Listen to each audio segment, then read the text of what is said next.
అందరికీ నమస్కారం. అరే వెరీ సారీ, నాకు కొంచెం కంగారుగా ఉంది. ఈ సినిమా జరగటానికి మామూలుగా మాట వరుసకు కానీ లేకపోతే ఏదో పొగడ్తకు కానీ మాట్లాడటం నాకు అలవాట్లేదు, ఇష్టం కూడా లేదు.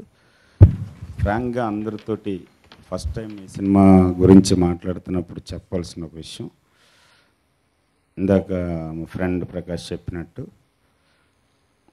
ఒక 3 or 4 years ఒక very mean period, lean period, loan period, LONE and LON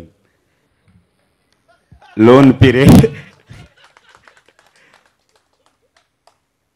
చాలా మొహాలు పక్క తిప్పుకోవటం, కామెంట్లు చేయటం, సరిగ్గా ట్రీట్ చేయకపోవటం. ఒక రోజు ఒక వెరీ అన్ఫార్చునేట్ ఇన్సిడెంట్ ప్రకాష్కి తెలుసు. అంటే అన్ఫార్చునేట్లీ ప్రకాష్ లాంటి ఫ్రెండ్ కూడా ఒక 4-5 yearsగా దూరంగా ఉండి చాలా లోన్లీగా ఫీల్ అవుతున్నప్పుడు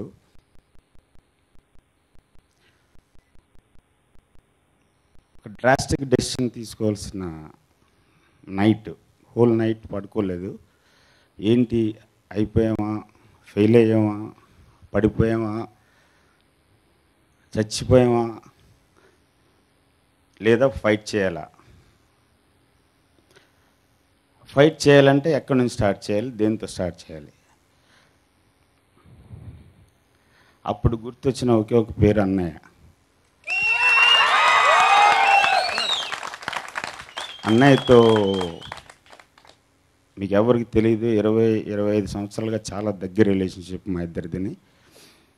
నేను మామూలుగా మాట వరుసకి ఆయనతో ఒక యాడ్ చేస్తున్నప్పుడు చాలామందికి తెలియదు ఈ విషయం, నేను కూడా ఎప్పుడు చెప్పలేదు. Because I never wanted to share that moment, that is so personal moment for me. Thumbs up ad చేస్తున్నప్పుడు ఆయన ఒక ల్యాండ్ క్రూజర్లో వస్తూ ఉండేవారు, ₹1 కోటి వాల్యూ చేసే ల్యాండ్ క్రూజర్, దుబాయ్ నుంచి అక్కడి నుంచో తెచ్చుకున్నారు. దాంట్లో వస్తూ ఉంటే నాకు ల్యాండ్ క్రూజర్స్ అంటే బాగా సరదా, SUVs అంటే. దాన్ని చూసి అన్నయ్య భలే ఉందనే నాకు ఇచ్చే అన్నయ్య అన్నాను. కరెక్ట్గా 15 రోజుల తర్వాత ఎక్కడున్నావు అని ఫోను, ఏదో ఎడిటింగ్లో ఉన్నానంటే అర్జెంటుగా రా అని చెప్పి ఇంటికి వెళ్ళగానే కీస్ ఇచ్చారు.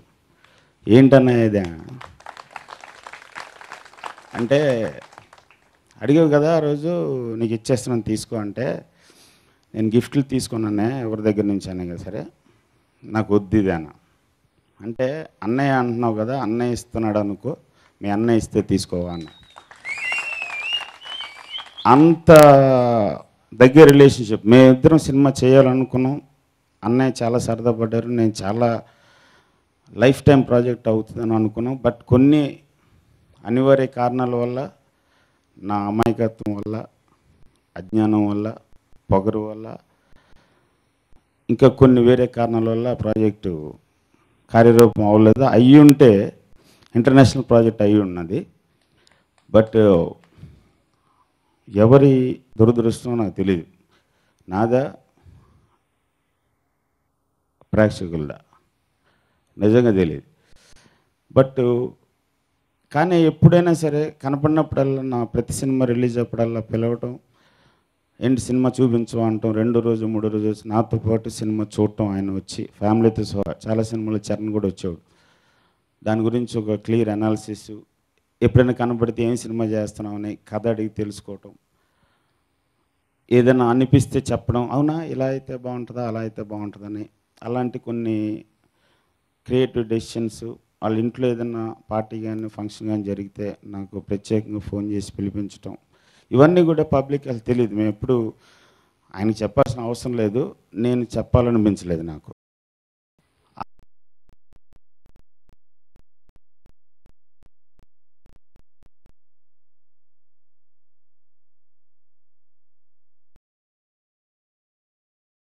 ఏదో అనుకుంటున్నాను రా, చాలా లో కాన్ఫిడెన్స్ లెవెల్స్.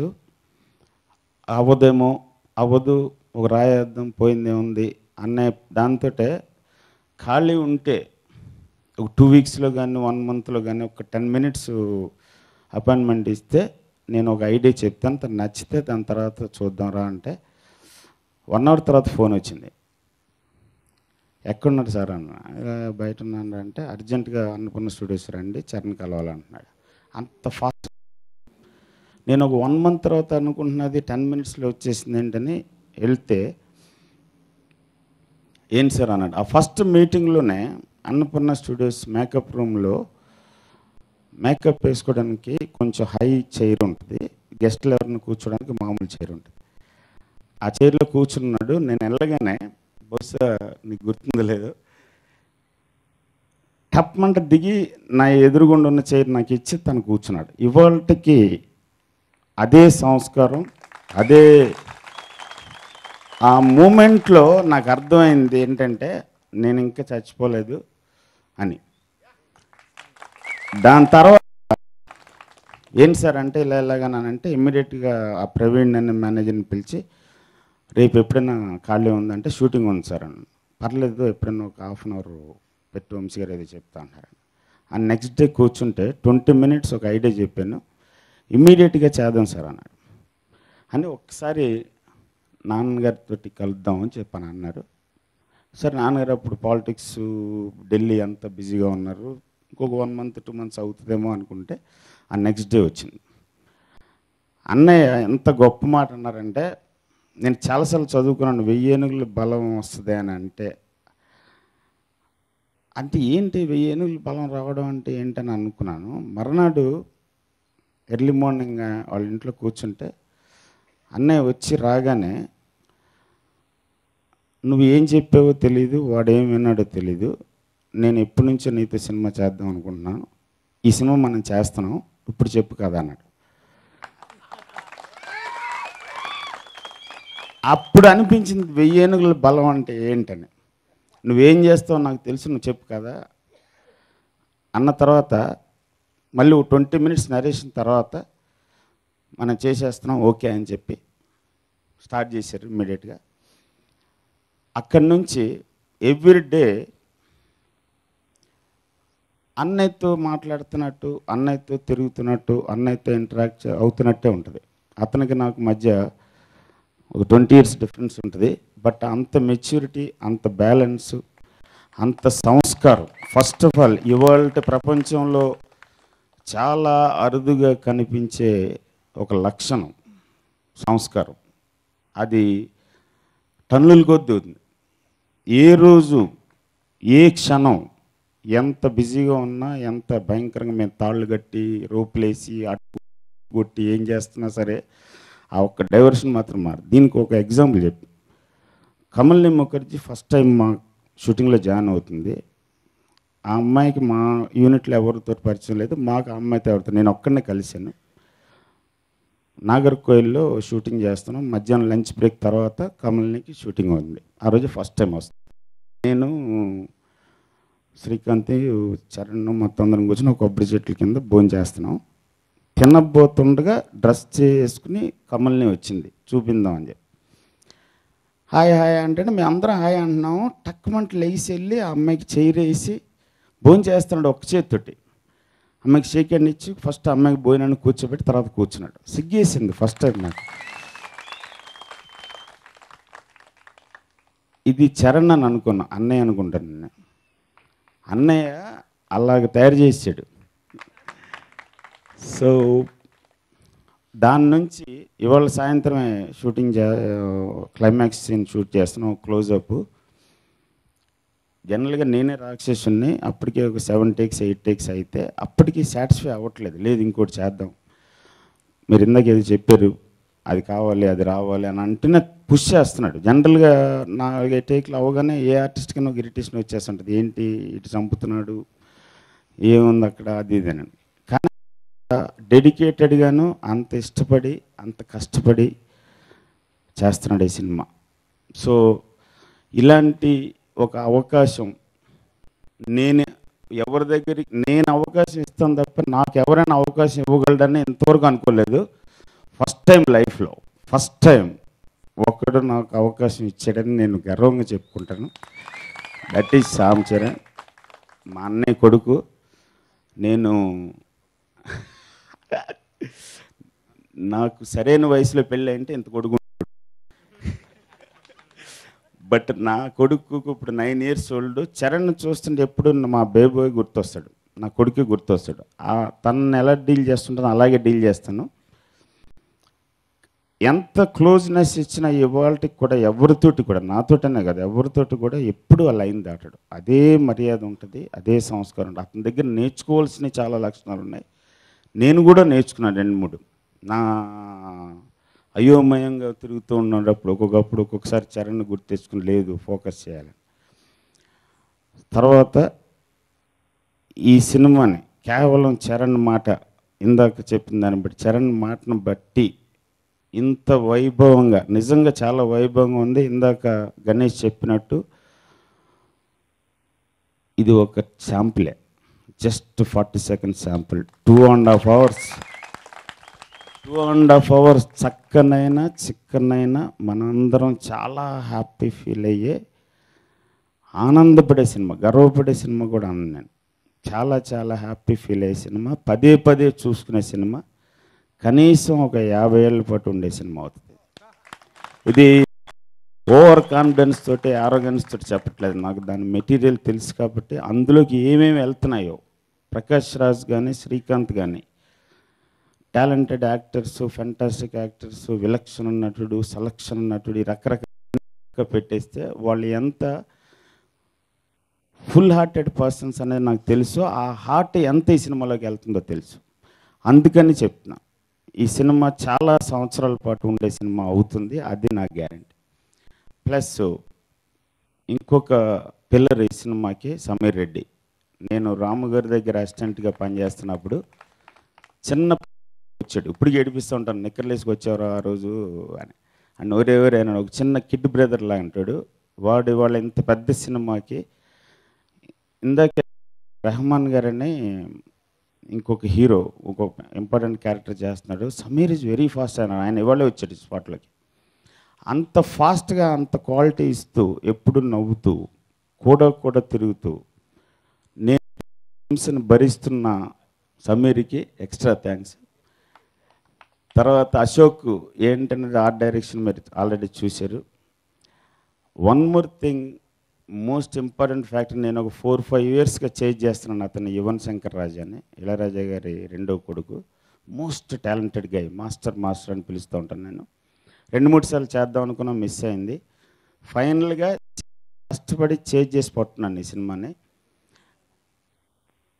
తరతరాలకి గుర్తుండిపోయే సినిమా ఒక సాంగ్ చేశాడు, మేము ఆల్రెడీ షూట్ చేసాం ఆ పాటని. తరతరాలు గుర్తుంటుంది. ఎంత గొప్ప పాట చేశాడంటే దానికి సుద్దాల అశోక్ తేజ లిరిక్స్ రాశాడు. చాలా గొప్ప పాట అవుతుంది. అతనితో చాలా చిన్నపిల్లడు, అతనితో డీల్ చేస్తున్నప్పుడు అనిపించింది, బహుశా ఇది హిస్టారికల్ ఈవెంట్ ఏమో తెలీదు. తండ్రి మ్యూజిక్ డైరెక్టరు, అన్నయ్య మ్యూజిక్ డైరెక్టర్. ఇక్కడ ఇళయరాజా చిరంజీవి గారి కాంబినేషన్లో బోల్డ్ హిట్స్ వచ్చినాయి. మళ్ళీ చిరంజీవి గారి కొడుకు, ఇళయరాజా గారి కొడుకు కలిపి చేస్తున్న సినిమా ఫస్ట్ టైం అయి ఉంటుంది. ప్లస్ చాలా గొప్పగా ఉంటుంది సినిమా, చాలా గొప్ప మ్యూజిక్ చేస్తున్నాడు అతను. అండ్ ఇప్పటికీ 3 పాటలు ఇచ్చాడు, ఇంకొక 3 పాటలు ఇవ్వాలి. I'm sure he will do a Darjeeling job. And cinema వరకు వస్తే, ఇందాక మా ప్రకాష్ చెప్పినట్టు, గణేష్ చెప్పినట్టు, చిక్కనైన తెలుగు సినిమా. ఒక లండన్లో పుట్టి పెరిగిన, అక్కడ వాతావరణానికి, అక్కడ సంస్కృతికి, అక్కడ సంస్కారాలకి అలవాటు పడిపోయిన ఒక కుర్రాడు తన రూట్స్ ఇండియాలో, ఆంధ్రప్రదేశ్లో ఒక పల్లెటూరులో ఉన్నాయని తెలుసుకుని ఆ రూట్స్ని వెతుక్కుంటూ వచ్చి దాన్ని ఆస్వాదిస్తూ ఆనందిస్తూ ఫైనల్గా ఇక్కడే ఉండిపోదాం అనుకునే ఇవాళ జనరేషన్కి రిప్రజెంటేషన్గా రామ్ చరణ్ క్యారెక్టర్ ఉంటుంది. అతని పేరు అభిరామ్ ఈ సినిమాలో. ఆ క్యారెక్టర్లో క్యారెక్టరైజేషన్ పూర్తిగా చరణ్దే అన్ని రకాలుగా. దాన్నే బోల్డ్ అంతా స్టడీ చేసి తనను అబ్జర్వ్ చేస్తున్న లాస్ట్ 1 year నుంచి దగ్గరగా చూస్తున్నది, ఒక 10-15 years నుంచి అప్పుడప్పుడు చూస్తున్నది. ఆ క్యారెక్టరైజేషన్ పట్టును చేశాను. నెక్స్ట్ కాజల్, నా వరకు చందమామ. సో షీజ్ ఎలా ఉందో మీరు ఇక్కడ ఈ సినిమాతో ఫస్ట్ టైం పనిచేస్తున్న Kamalinee Mukerjee, very thinking actress, highly read person, very knowledgeable. అమ్మాయి దగ్గరికి ఏదైనా సీన్ చెప్పడానికి భయం వేసే అంత నాలెడ్జబుల్. క్వశ్చన్ వేసిందంటే నాకు ఆన్సర్ వస్తుందా రాదా అని చెప్పి. దాని తర్వాత ప్రకాష్ అండ్ మీ, నేను ఐడియా అయితే ప్రకాష్ యాక్షను, నేను థాట్ అయితే వాడు ఫైట్. సో ఆ కంప్లీషన్ ప్రకాష్ తోటే వస్తుంది. శ్రీకాంత్కి నాకు పెద్ద తేడా ఉండదు. శ్రీకాంత్ వెనకాల నేను తోస్తూ ఉంటే శ్రీకాంత్ ముందుకు వెళ్ళిపోతుంటాడు. సో తనతో అంత కంఫర్ట్. సో మిగతా ఆర్టిస్టులు అందరూ కూడా చాలా బాగా చేస్తున్నారు. అన్అఫీషియల్గా ఇదివరకు ఎప్పుడు డైరెక్షన్ అన్అఫీషియల్గా డైరెక్ట్ చేసినప్పుడు జయసుధ గారితో చేశాను. మళ్ళీ ఇన్ని సంవత్సరాల తర్వాత చేస్తున్నాను. ఒక సీను మొత్తం ప్రకాష్ లాంటి వాడినే తినేసింది పట్టుకుని ఆవిడ. ఫెంటాసీ చేసింది. ఇకపోతే ఈ సినిమాకి క్రియేటివ్ సైడ్ అలాంటి ఒక అబ్స్ట్రాక్ట్ పర్సనాలిటీని కంట్రోల్ చేస్తూ, ఎప్పటికప్పుడు గైడ్ చేస్తూ, బోల్డ్ అంత ఇన్పుట్ ఇస్తూ చేస్తున్నప్పుడు కూడా సైడ్ వేస్తున్నాం. మా గురూజీ అని పిలుచుకునే డియరెస్ట్ పరశూరి వెంకటేశ్వరరావు గారు, అలియాస్ పల్లెటూరు brothers. I'm so thankful to them. ఇంకేం చాలనుకుంటా. And finally thank you so much నాన్న. I love you. ఇప్పుడు